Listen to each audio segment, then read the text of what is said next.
انتہائی دکھ اور افسوس کے ساتھ یہ خبر دے رہا ہوں ناظرین، مولانا مولوی عبدالخالق صاحب کو کوئٹے والے کو شہید کر دیا گیا۔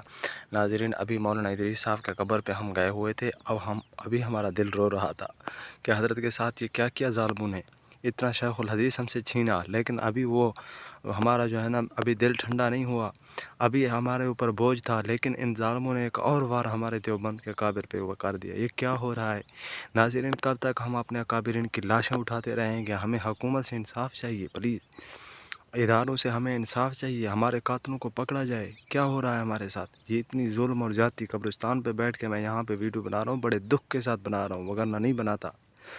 حیا کرنی چاہیے، کچھ شرم ہونی چاہیے۔ آئے روز ایک دن نہیں گزرتا دوسرے دن ہمیں اور مولانا کی، ابھی اس کی قبر ہم بنا رہے ہوتے ہیں اور مولانا کی قبر ہمیں بنانا پڑتا ہے۔ یہ دکھ اور درد کا لمحہ ہے۔ حکومت کو چاہیے کہ ان ظالموں کو کیفر کردار تک پہنچائے۔ ہم اس کے اوپر احتجاج کریں گے۔ اللہ پاک جنہوں نے ظلم کیا، اللہ پاک ان کو نشان عبرت بنائے۔